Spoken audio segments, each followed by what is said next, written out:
Hey, so how's it going for trainers?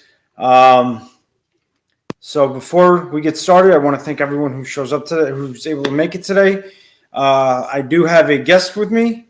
He should be here shortly, but I would like to bring in my co-host for this one, Hector from Yankees Morning Brew. What is good, Maza? I'm just trying to set up my camera. I Um, got you. I yeah, saw you. yeah, I know that's the MacBook camera, but I'm trying to get my camera to set up. I don't know why it's not Ah, registering with StreamYard, but I'm here though. Shout out to the Ford trainers, the Yankee Morning Brew and a Ford Train Express. It's in effect. yep. Give me 1 second. No problem. Do your thing. I'm just trying to figure this out myself. Hope all is well with everybody.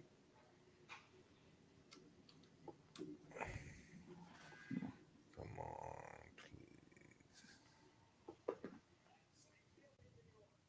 So, we're okay. Um,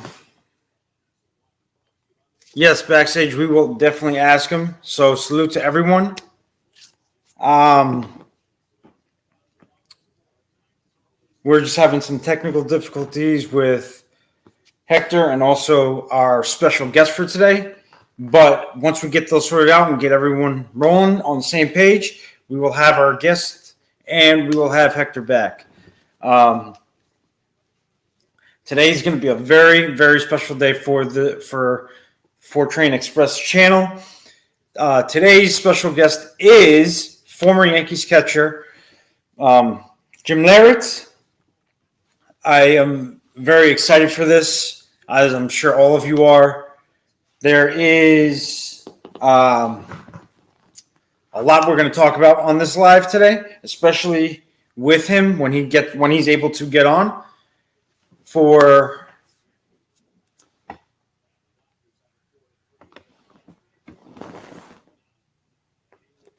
for some of the topics we're going to talk about backstage. That is an outstanding question to ask him. I appreciate that. We will do that.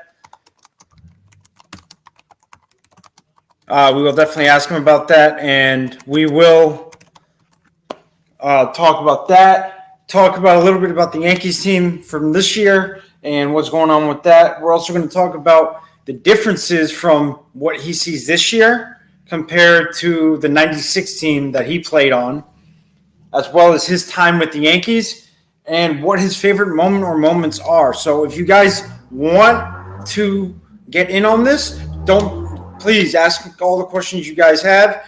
We will definitely try to answer everyone's questions. Not a big deal. Um, the This is something that will be. Yes, we can definitely ask him about Montez and what the problem is.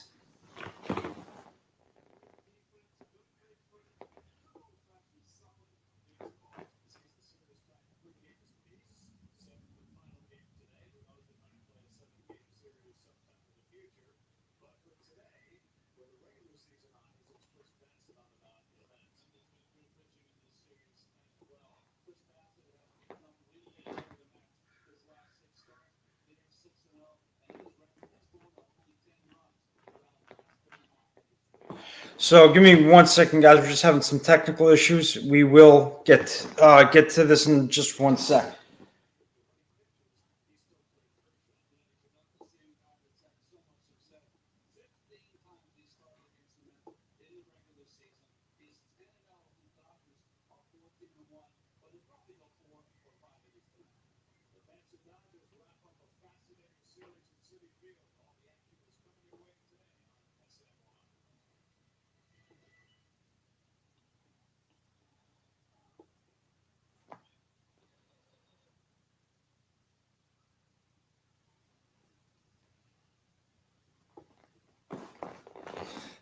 Give me 1 second, guys. I apologize for the delay.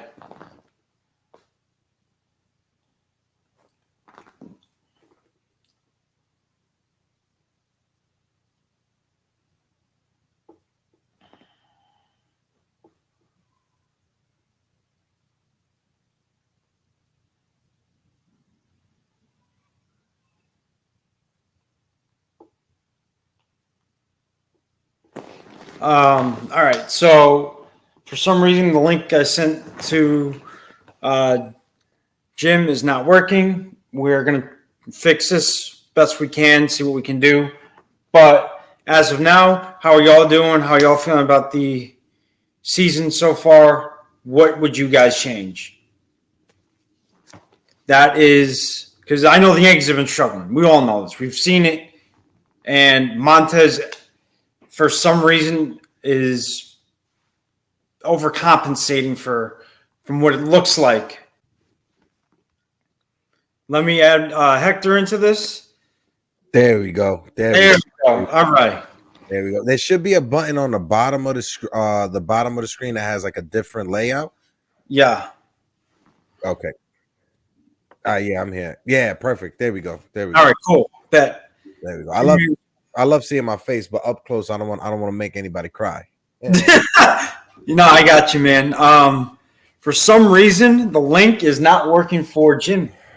He has to. I'm not sure what computer he's using, but let's try to troubleshoot this. If he's using Google Chrome, the link you sent me, all right, on the bottom of this StreamYard setup, right, it should be something that says invite.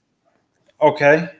All right, you click on that StreamYard link and send it to him. Are you on Safari or are you on Google Chrome? Let me ask. No, you. I'm on Google Chrome.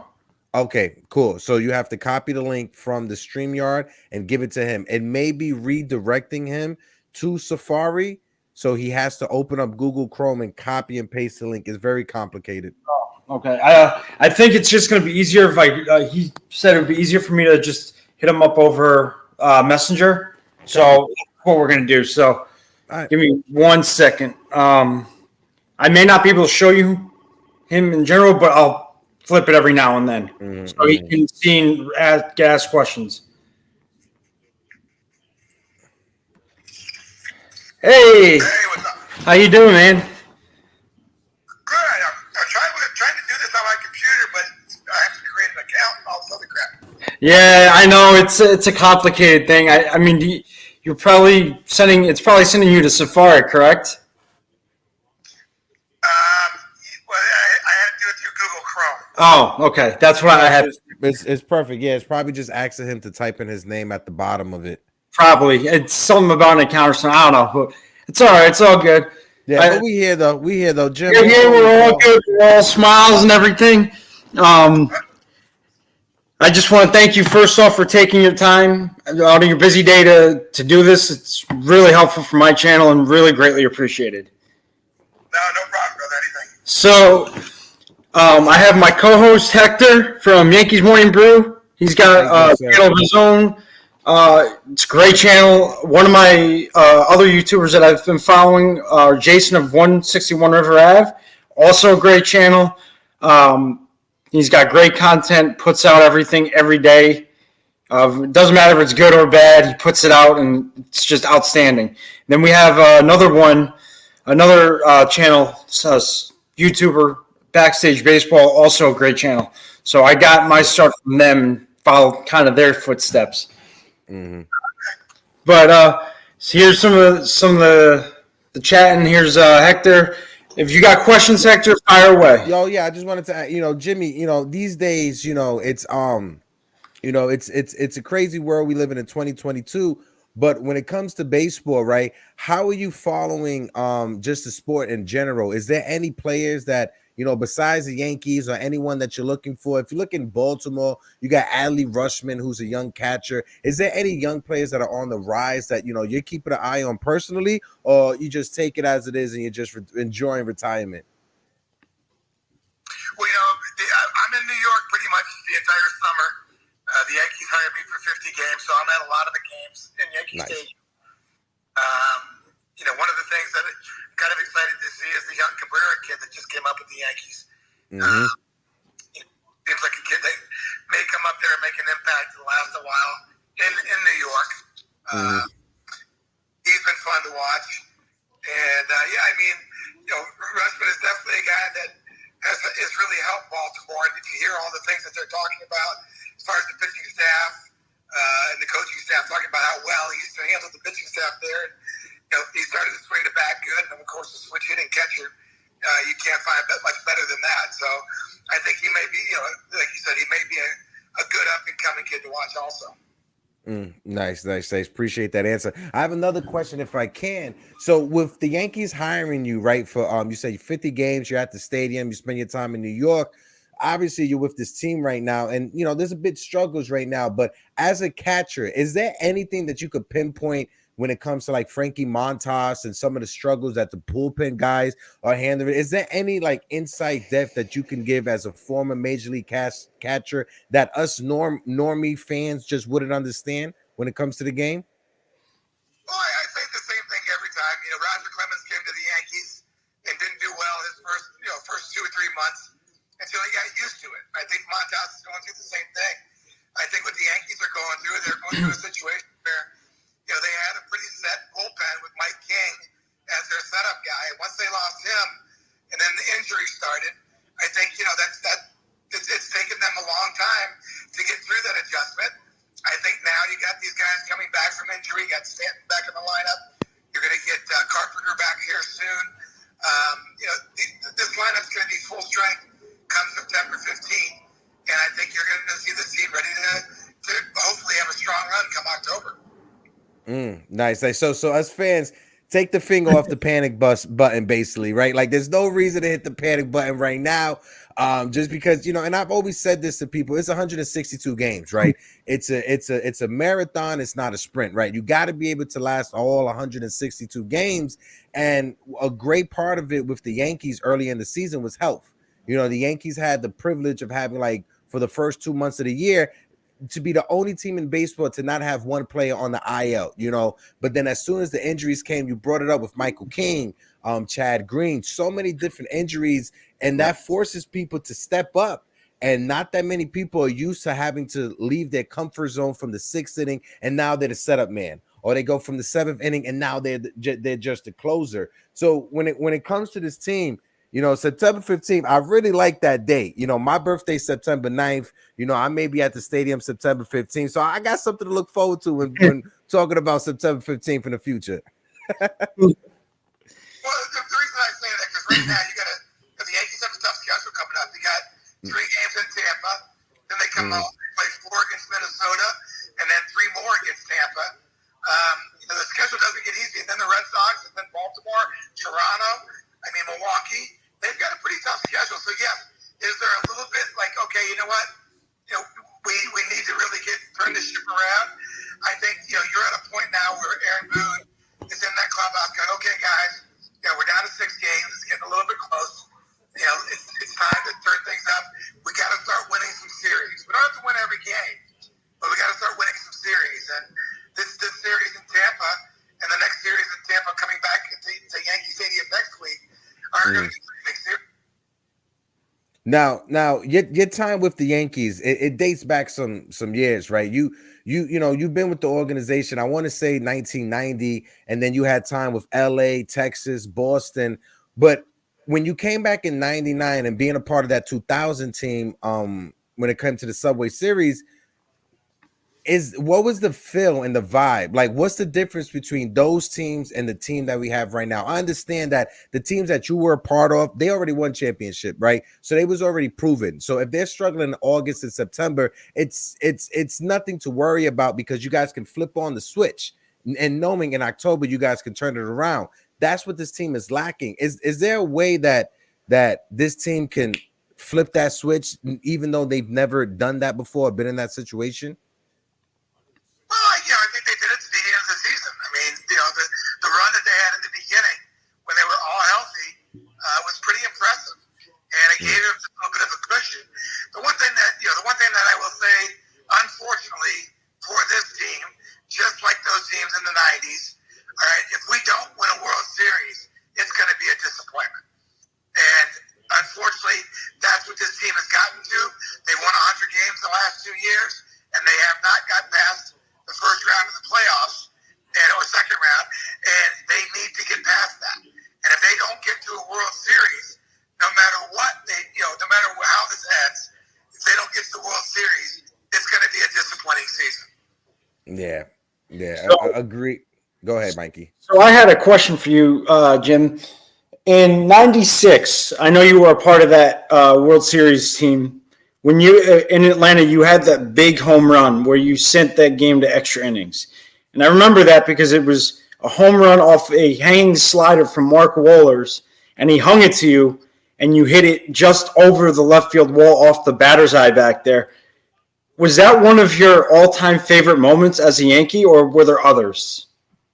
Well, that turned into one of my all-time favorite moments only because what it did for the organization from winning that World Series and then, of course, starting the dynasty that happened in the late 90s. My favorite moment still is the 95 walk-off in Yankee Stadium, catching all 15 innings of Game 2 of the playoffs against the Seattle Mariners, because it was something that I enjoyed at the moment.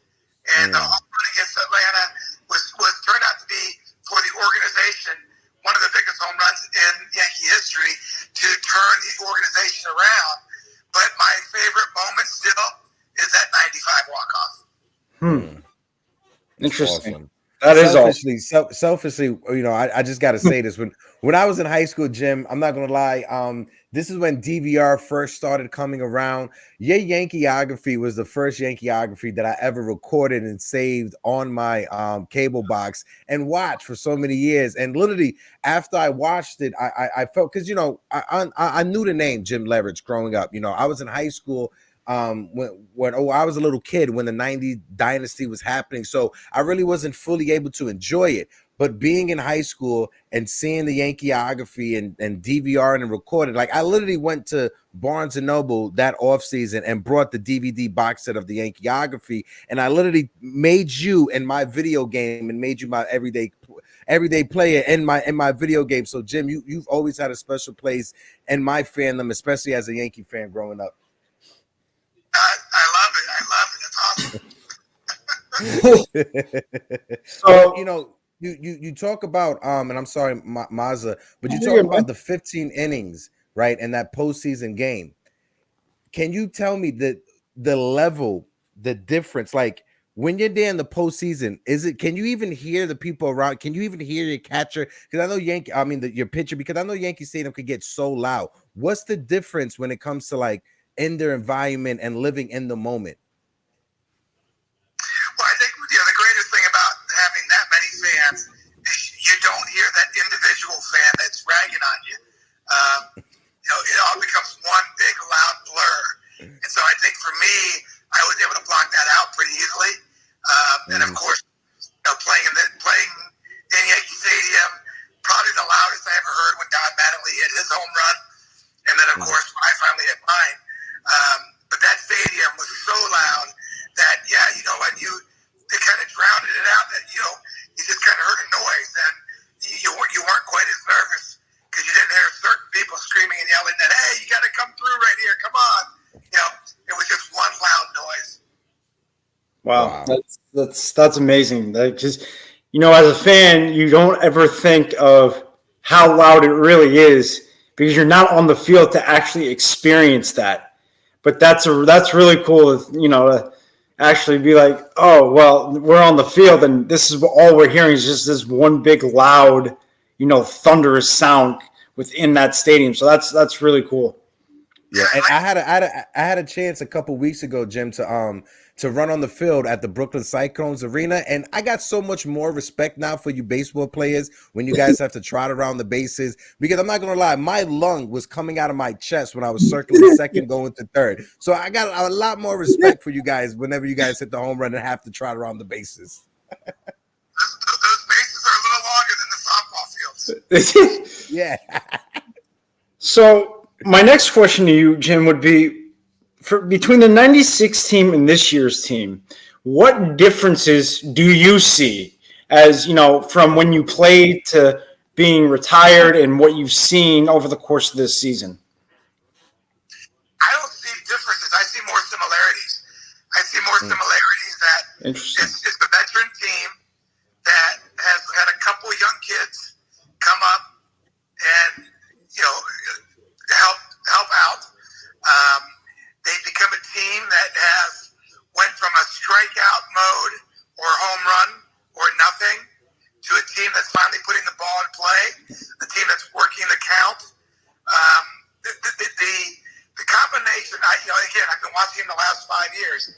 The last 2 or 3 years, it's been almost excruciating watching them play because watching a team strike out between 12 and 15 times a game was embarrassing. And this team, they finally have a combination of the LeMayeux, the Rizzos, the Josh Donaldsons, the guys that, Trevino, Cabrera, guys that put the ball in play and aren't all or nothing. And I think that's where this postseason, this is going to really be beneficial to the Yankees more than it's ever been because they can now go up against a number 1 or number 2 starter and manufacture a run or two when needed when they couldn't do that the last couple of years. Wow. So I guess if you had to pick a teammate that you've played with throughout your career or that you did play with, what teammate was like the most laid back, and then what teammate was like the most serious when it came to playing the game? Well, I think the most laid back and still a superstar and probably my favorite teammate ever was Don Mattingly. Donnie was the captain. He was a leader by example. He wasn't the rah-rah guy. But, man, this guy, he had a quiet confidence about him when it came to hitting, when it came to his approach to the games. And, he was the kind of guy that just said, hey, it's important for us to go out there every day and try our hardest. I mean, you watch the Jeter documentary, and Jeter tells the story about being with Donnie on the backfield and Donnie making him run and saying, Derek, you never know who's watching. That's who Donnie was. And like I said, my favorite teammate, my best teammate ever, but a quiet leader. And as far as the concentration, as far as, perfection, I was Andy Bennett's personal catcher for 2 years. And I don't think there was anybody more concentrated, more serious about the day that he pitched than Andy Bennett was. And we had some pretty good success together. That's awesome. Awesome. I have a question selfishly, because this is something I've always wanted to know. How ridiculous was Ruben Sierra when it came to his different suits, when it comes to his bright, colorful suits? Ruben Sierra, how unbearable was Ruben Sierra on the road? Honestly, keep it 100. He was a man of many days. Yes. Nice. He did dress. He was the carnival when without the carnival. Yeah, my uncle used to work at a body shop up in Dykeman, Washington Heights, and he got so many stories about Ruben Sierra in those lounges back in the day. So funny. But now I gotta ask you another one. Boomer Wells, right? We all hear about the stories that Boomer Wells, he's a character, but is it far-fetched, or was Boomer Wells really just that laid-back, average Joe type of guy who was really a diehard Yankee fan who became a pitcher? Like, is he really like that? Unfortunately, I never played with Boomer. Okay. I always played against him, but I can tell you this much: I've been friends with him forever. We used to ride bikes together in the off season in Clearwater. He is, yes, as far as laid back. This guy was just your typical old-fashioned, give me the ball. Yeah, I had a few drinks last night. Yeah, I was a little hungover, but you know what? Give me the ball because you're going to want me in a big situation because I don't get caught up with what's going around me. My job is to throw the ball to the plate and get people out. And you know what? That's what I'll go do. And there was nobody better as far as not worried about what's going on around him than Boomer Wells. Oh, okay. And when you talk about bike, you talking about a hog? You're a Sportster or a hog type of guy? What you riding? Harleys. Nice. So Paul O'Neill, I've heard a lot of things in interviews from different people and I guess other players and teammates. Was he really that colorful to be around in the dugout and in the clubhouse? Yeah, he was intense. He was. I love the fact they presented him with a cooler with a bat through it. I thought that was really great. A good moment. I would have been better if it would have been a water cooler with a hand through it.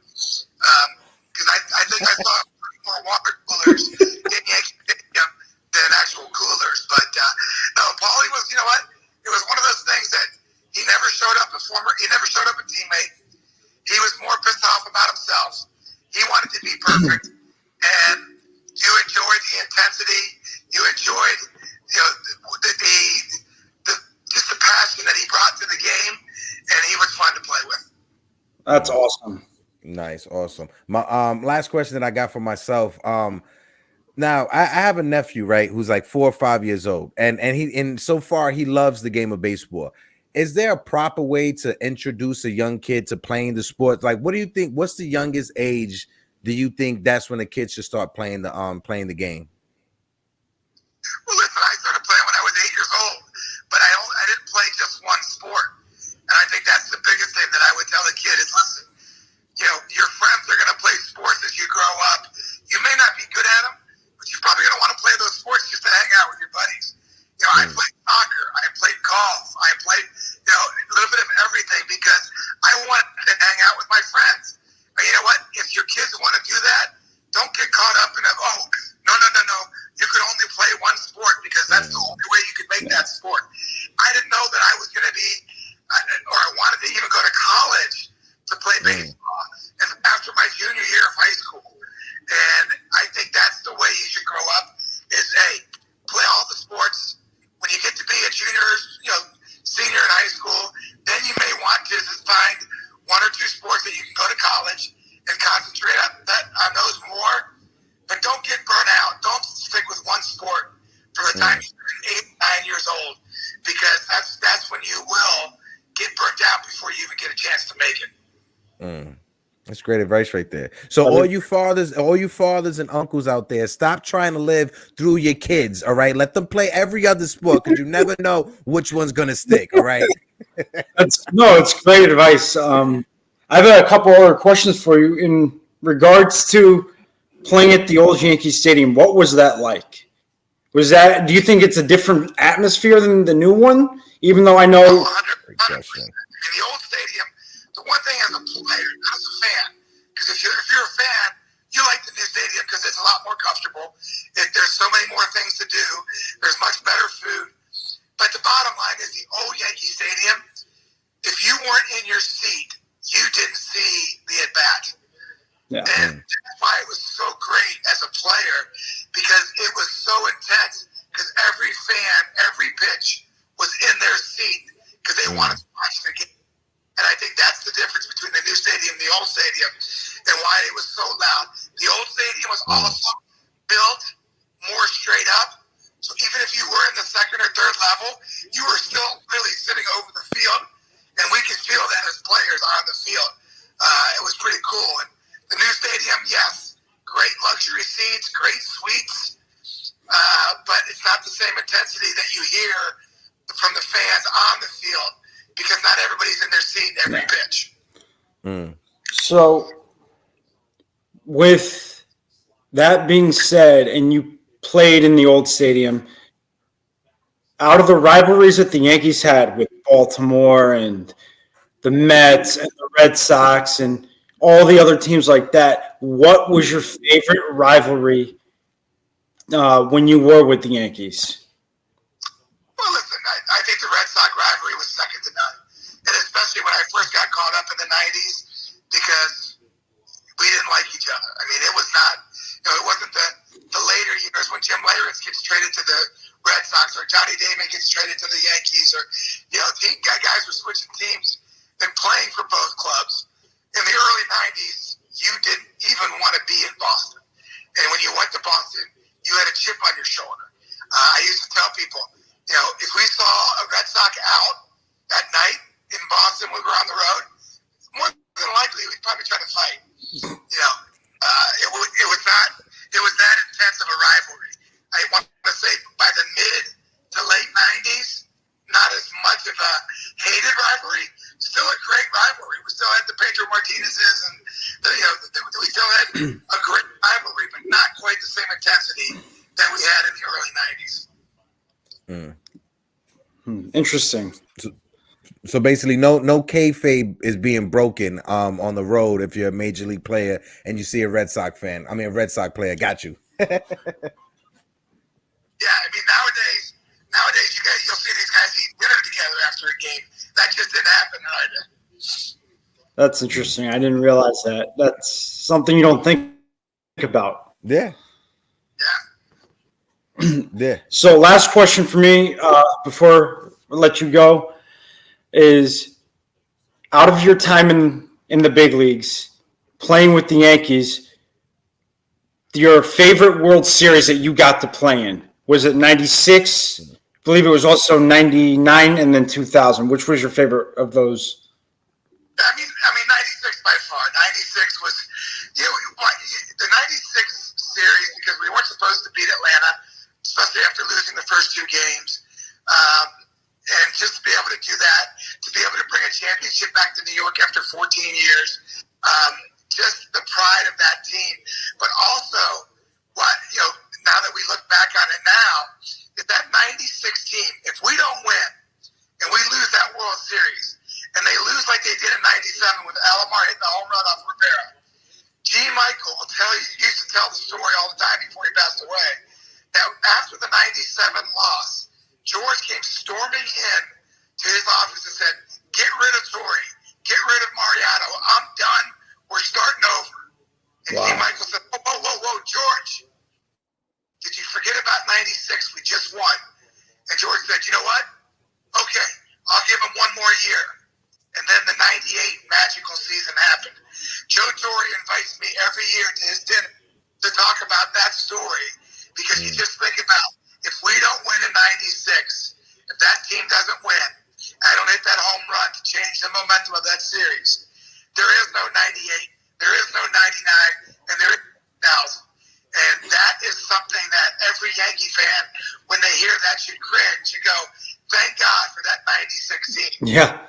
Oh, Really? yeah, I was just about to say that there's a lot of Yankee fans that probably wouldn't be Yankee fans if it wasn't for you, Jimmy, and getting that home run in the 96 World Series, But true or false, I want to ask you, true or false before you go, is it true in the old Yankee Stadium you can hear the ghost of Marilyn Monroe running around looking for Joe DiMaggio? Is that true or not? I will say this. There were times that the wind would blow a certain way, or there'd be a certain aura that would happen, that you'd be like, "Okay, that's the ghost of Jeffrey Mirror."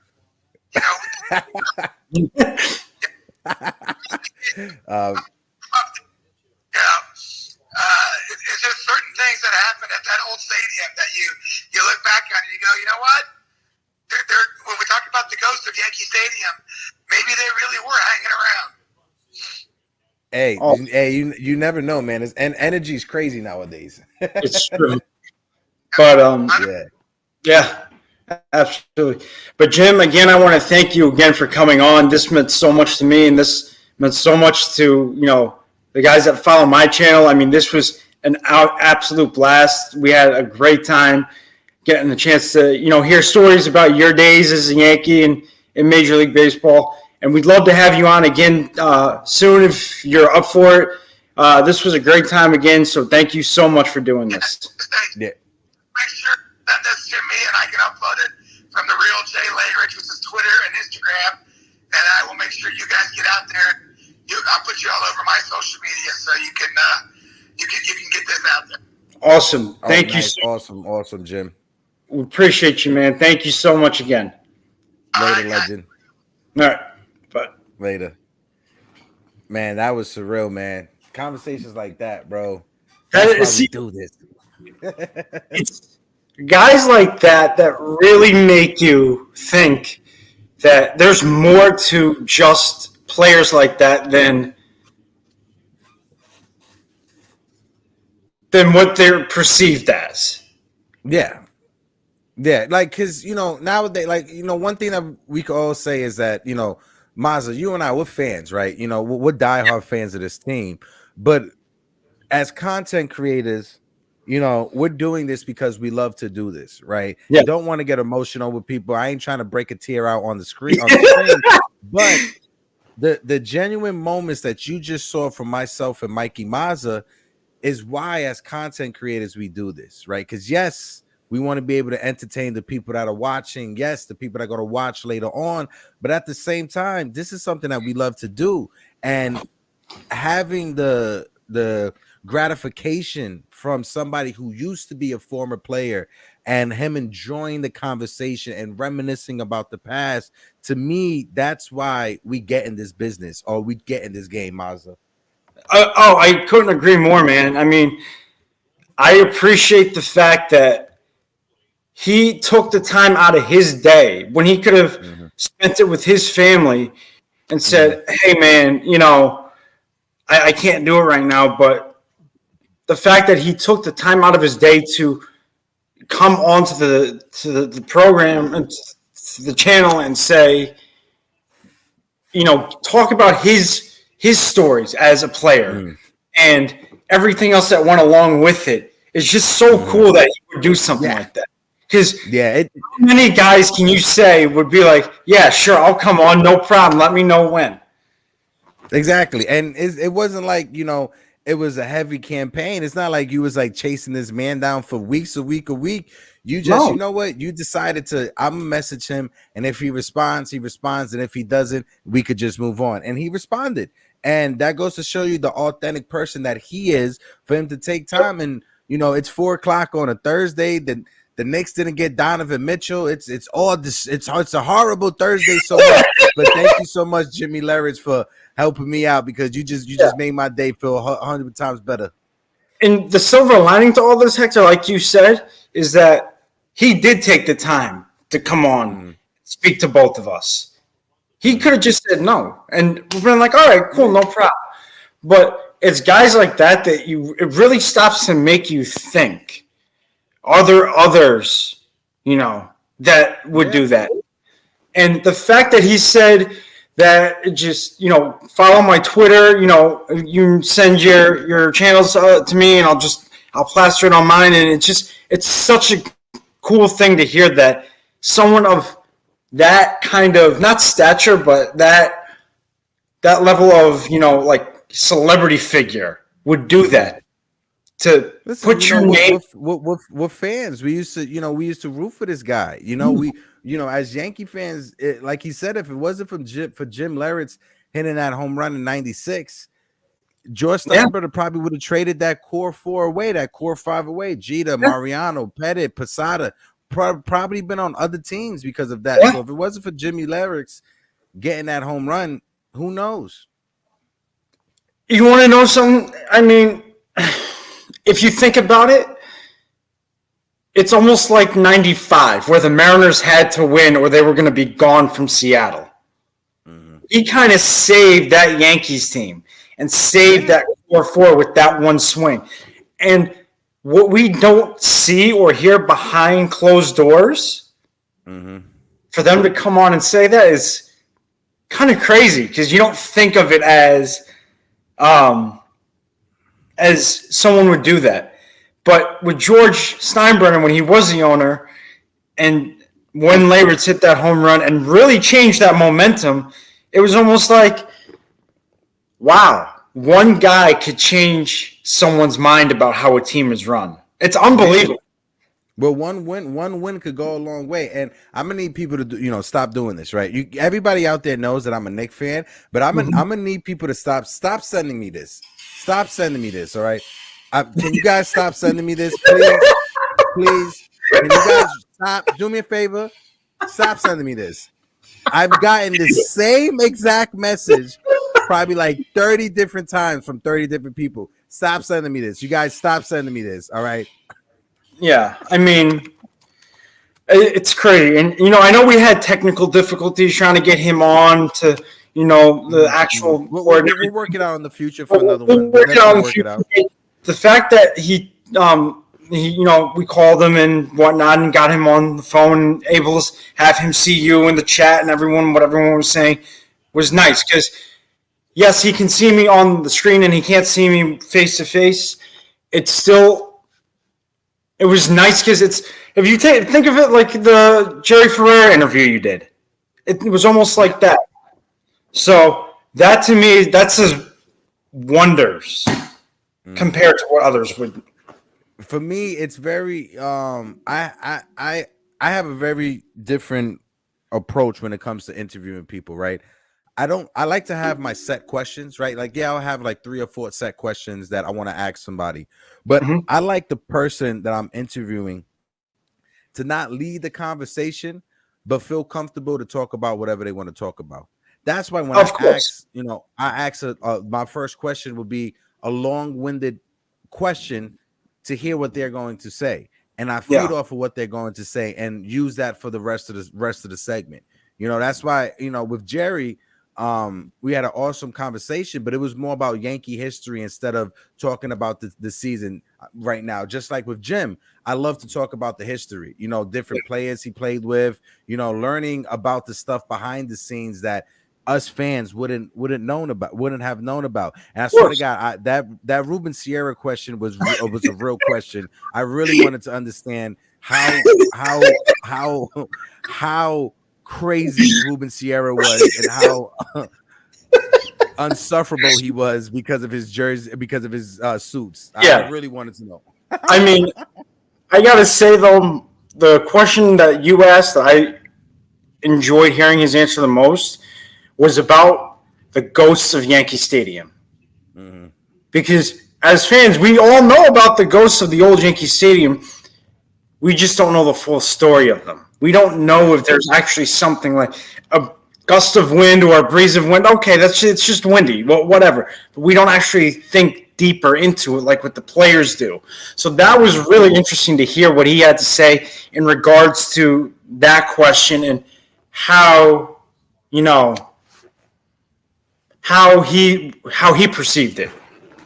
Yeah, definitely. Mazza, I gotta dip out though, just because I gotta go to physical therapy. No problem, man. Close this up.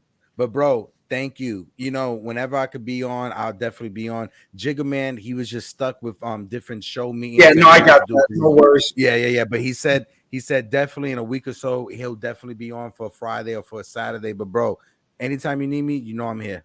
I appreciate it. And Hector, I want to thank you for coming on and co-hosting this. I figured that this was a big day for Ford Train Express channel. Let's be honest. This was huge. And the first of many. The first of many, Mazza. Remember that, the first of many.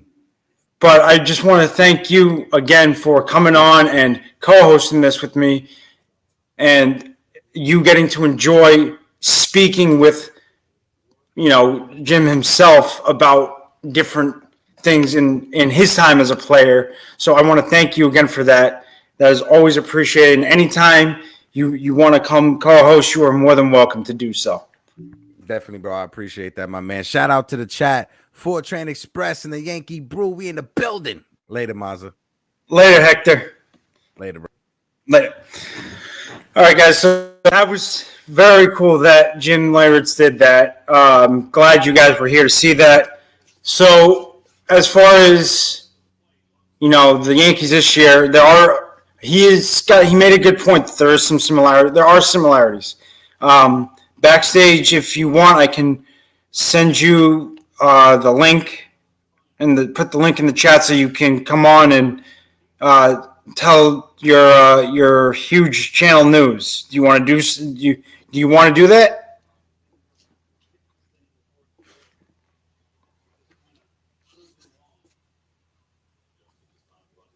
But anyways, while we're waiting on backstage, we can definitely say that this was a huge day for the Ford Train Express and everyone who follows the Ford Train Express.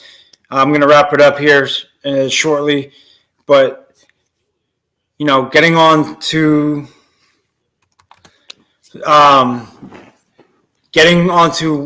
the upcoming series with the Rays, and then we're going to wrap it up. The Yankees need to step it up. Backstage, you were absolutely right about what you said. Hector was absolutely right. Remember, guys, Backstage Baseball, Yankees Morning Brew, BX Sports Jedi Network, and 161 River Ave all have outstanding content. If you have not yet done so, please follow, by hitting that subscribe button, that bell icon, and the like button. If you like that kind of content, baseball or Yankees content, it is not only helpful for their channels and greatly appreciated, but it is Very gratefully appreciated by myself and very helpful for me. If you haven't done so already, hit that subscribe button and that bell icon for my channel. It's gratefully appreciated and very helpful for the channel. But until next time, guys, this is your boy Ford Train Express, and I am out, and I will see you guys next time.